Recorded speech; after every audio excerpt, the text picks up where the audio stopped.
Hello guys, ഇന്ന് നമ്മളൊരു clean ആയിട്ടാണ് വന്നിരിക്കുന്നത്. നമ്മുടെ മിട്ടുവിൻ്റെ അറക്കപ്പടി എല്ലാം കളയണം ഗൈസ്. അത് മാത്രമേ എനിക്കറിയത്തുള്ളൂ. നിങ്ങൾക്കും എല്ലാവരും എനിക്കൊന്ന് കമൻറ്റ് ചെയ്യുക ഗൈസ്.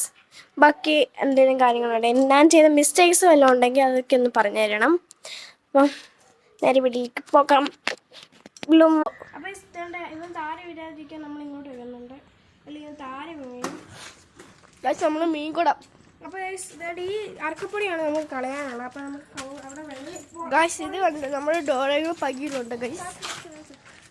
അപ്പോൾ നമ്മൾ അവിടെയാണ് തീ എത്തിക്കുന്നത്. അപ്പോൾ നമ്മൾ അവിടെ കുറച്ച് ഇട്ട് കൊടുക്കാം. തീ എത്തിച്ചില്ലല്ലോ. നിങ്ങോട്ട് നേരത്തെ വിട്ടേക്കാം. അവൻ അവിടെ വരുമ്പോൾ അവൻ്റെ ദേഹത്ത് ഇരിക്കുന്ന സാധനം കണ്ടു ഗൈസ്. ഇത് ഭയങ്കര ഇണക്കാണ് ഗൈസ്.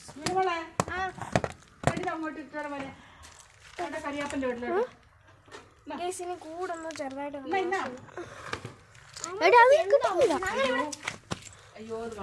പകുതി അത് പോയി അമ്മച്ചി കണ്ണ് വയ്ക്കണ്ട കേട്ടോ.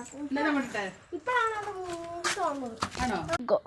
ഇവൻ ഭയങ്കര കുരുത്തക്കേടാണ്. ബാലിന്റെ കയ്യിൽ നിന്നൊക്കെ താരമാണ്. അപ്പം നമുക്ക് ഇവനെ മാറ്റിയിടണം. അല്ലെങ്കിൽ പണി മാറ്റി പിന്നെയും ചാടും.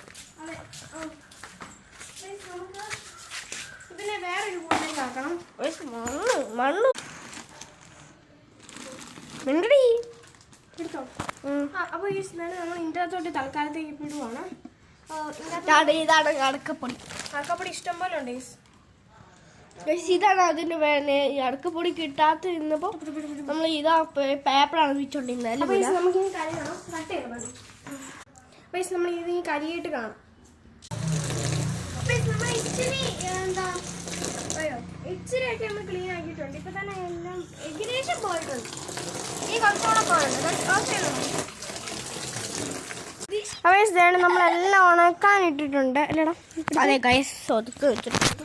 അതെങ്ങനെ വെച്ചിട്ടുണ്ട് ഗൈസ്? അത് ഉണക്ക വെച്ചിട്ടുണ്ട് രണ്ടും. അപ്പൊ ഇങ്ങനെ വെക്കുമ്പോ പെട്ടെന്ന് എൻ്റെ അങ്ങനത്തുള്ള വെള്ളം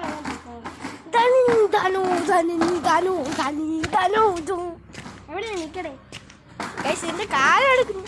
ഇതൊക്കെ കാണിക്കുന്നു.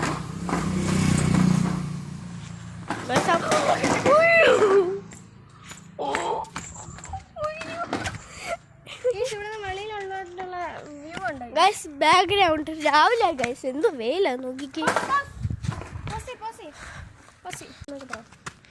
ഗൈസ്. നിങ്ങൾ ഇത് തേനിച്ച് ഇത് ഇങ്ങനെ ചത്തു എന്നാൽ ഇത് തേനിച്ചാണോ നിങ്ങൾ കമന്റ് ജീവനുണ്ട് ഗൈസ്? ചത്തത്തില്ലെന്നാ വീട് പറയുന്നത്.